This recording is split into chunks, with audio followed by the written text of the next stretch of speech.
você está convidado a ver com a gente tudo o que nós e outros incríveis colegas pesquisamos sobre o mundo virtual em tempos de pandemia. O novo coronavírus chegou, bagunçou muita coisa e a gente teve que dar um jeito. E a escola salesiana acabou apostando nas aulas virtuais e todos acabamos entrando nessa aventura inesquecível e aqui nós estamos. Vamos falar um pouco de aplicativos? Hoje eu, Maria Eduarda, vou apresentar sobre as coisas positivas dos aplicativos e minha amiga Marina as coisas negativas. Então, para começar, eu vou falar sobre a área da saúde, os aplicativos voltados para a área da saúde. E como exemplo, eu peguei o Coronavírus SUS, que na teoria serve para a gente saber quais pessoas já tiveram contato com a Covid-19. Então, assim, a gente poderia saber se a gente possuiu contato com essa pessoa. De acordo com algumas críticas, na verdade, não mostra uma lista atualizada de vítimas. É verdade que o aplicativo mostra muitas informações sobre o coronavírus, porém, o aplicativo do governo não tem seu objetivo principal bem desenvolvido. Vale lembrar que os aplicativos voltados para a saúde eles já existiam, só que nessa pandemia virou de extrema importância, porque assim as pessoas do grupo de risco, para não se exporem ao vírus lá fora, podem fazer seus atendimentos e consultas de forma online. Não só eu, mas acho que muitas pessoas, e principalmente adolescentes, acham que a melhor parte dos aplicativos são aquelas que nos divertem, como por exemplo, os aplicativos de jogos ou até mesmo sites de conversa. Nele a gente pode nos comunicar com nossos amigos e se divertir também. Agora vai uma dica. Quem não se lembra do fatídico jogo Telefone Sem Fio, que nossos pais brincavam quando crianças, sentavam na calçada, na rua, dentro de casa e era super divertido, a gente já chegou a brincar até algumas vezes na escola.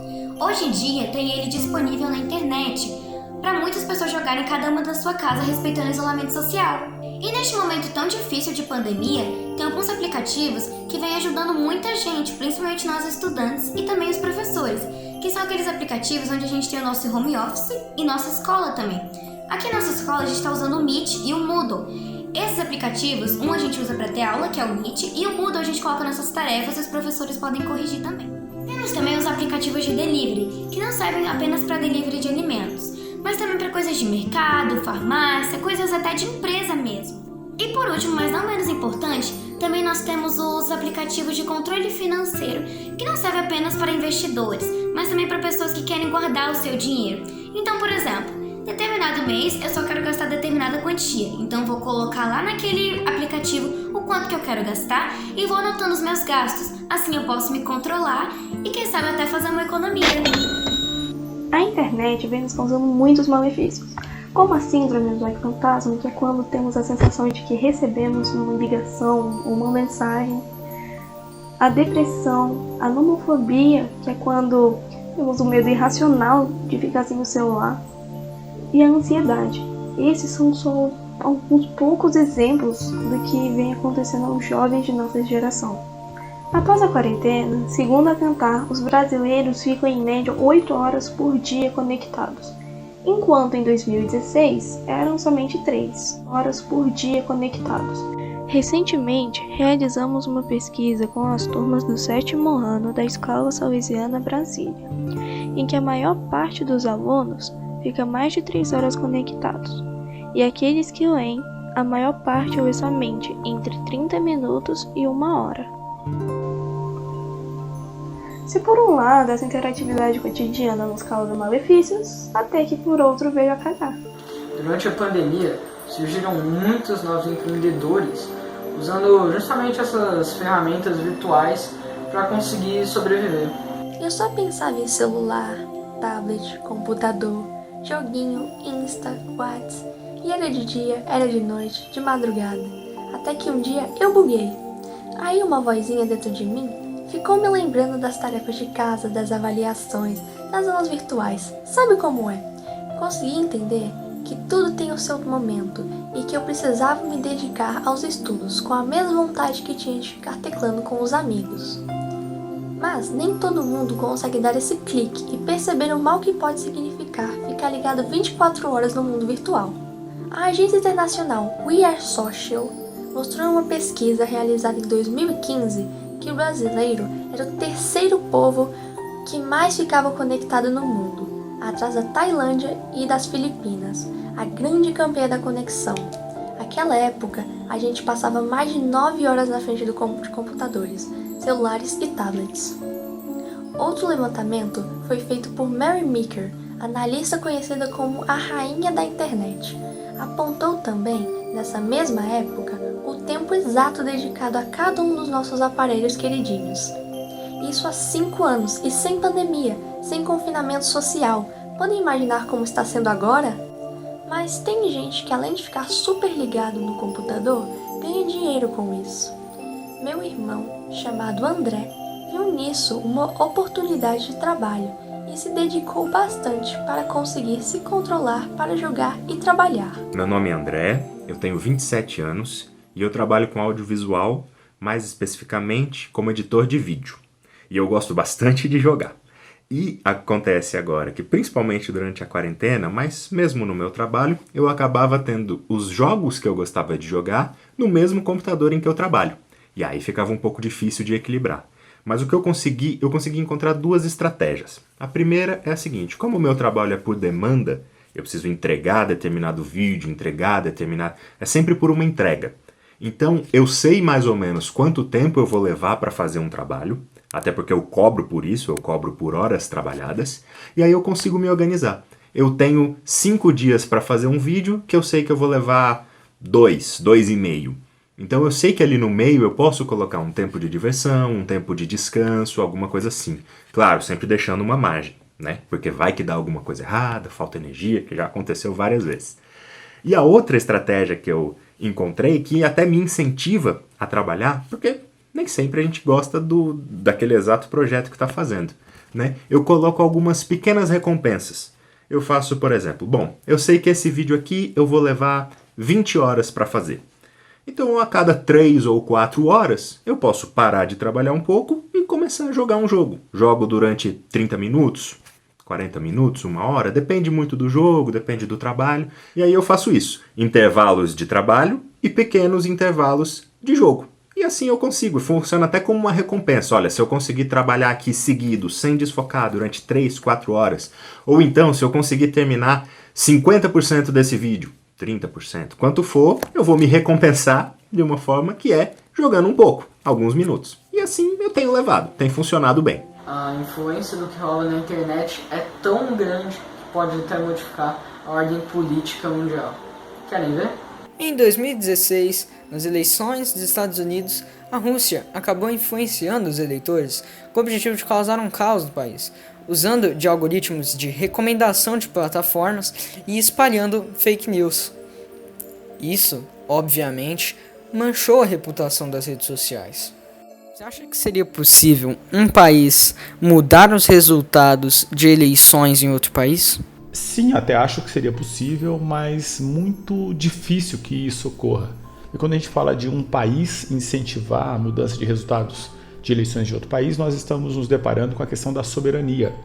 Os países são soberanos e, por uma questão de diplomacia, não parece razoável e nem inteligente que um país, e portanto quando eu falo de um país estou falando do Estado, daquela federação específica, que possa tentar, enfim, esse tipo de influência ou incentivar a influência de mudanças de resultados de eleições de outro país. Então não me parece nem adequado, nem inteligente, nem diplomático. Então uma diplomacia que é no mínimo cuidadosa com a sua própria soberania não incentivaria alguma coisa nessa direção. Uma das formas de se combater é por meio do fortalecimento da soberania de cada país.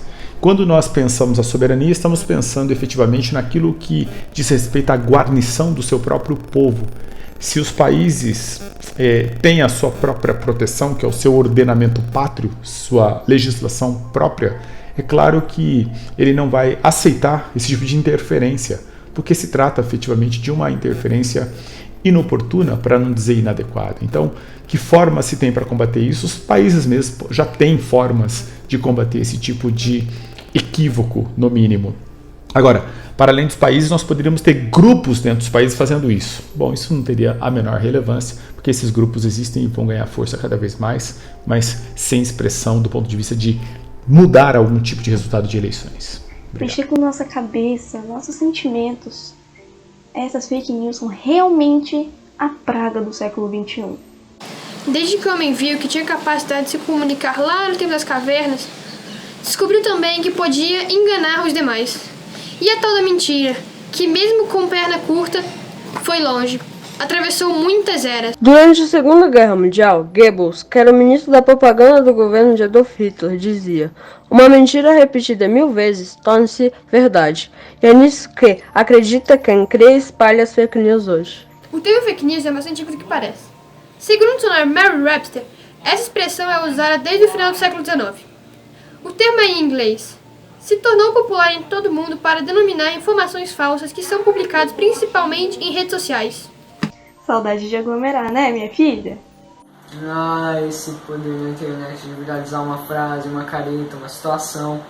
Virar meme deixou de ser pagar o maior mico para se tornar tendência. Meme é um termo grego que significa imitação. O termo é bastante conhecido e utilizado na internet, referindo-se ao fenômeno de viralização de uma informação. Vídeo, imagem, frase, ideia, música, que se espalha entre vários usuários rapidamente, alcançando muita popularidade. Para uns pode ser engraçado e para outros pode causar a dor e o sofrimento. É a internet adoecendo as pessoas e que isso pode até levar à morte. E nós vivemos no século da tecnologia.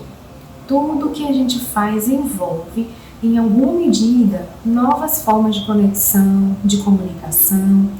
A tecnologia ajuda a diminuir as fronteiras, a compartilhar conhecimento. Dá nem para imaginar a vida sem isso, Diante dessa pandemia, por outro lado, a gente intensificou o uso das tecnologias. Elas invadiram nossa casa, nossas relações, nosso trabalho, e nem pediu licença, Ela chegou invadindo. Para quebrar o isolamento social, para manter nosso trabalho e o mínimo de contato com o mundo que estava lá fora, a gente ficou um pouco dependente da tela do celular, do computador. Por um lado, isso ajuda a gente a evitar quadros de depressão, de ansiedade, uso de substâncias químicas como álcool e drogas. Isso acontece por um lado e é benéfico, mas por outro, esse uso excessivo de tecnologia pode gerar dependência. O que é que a gente faz então? A gente orienta um monitoramento. O psicólogo incentiva para crianças, um limite de tempo. Até 2 anos, nenhum contato, nenhuma exposição com tela. Até 5 anos, 2 horas no máximo. Para os demais públicos, crianças, adolescentes e adultos, bom senso e atenção aos sinais de dependência. Aquela agonia que a gente sente quando está sem celular, dificuldades para dormir, outros sinais de dependência, como ficar procurando o telefone a todo instante, Como tudo na vida, a gente precisa dosar. Fato que esses aplicativos nos dão a sensação de vida normal, de contato com o mundo lá fora, mas eles podem nos adoecer em excesso. Então a nossa sugestão é: olhe para dentro, se avalie e, em caso de necessidade, peçam ajuda, tá? Gente, é isso. Tudo que surge para nos facilitar a nossa vida deve ser usado para o bem. Bora tirar proveito desses benefícios que a internet nos dá. Tchau, gente, e até o nosso próximo vídeo.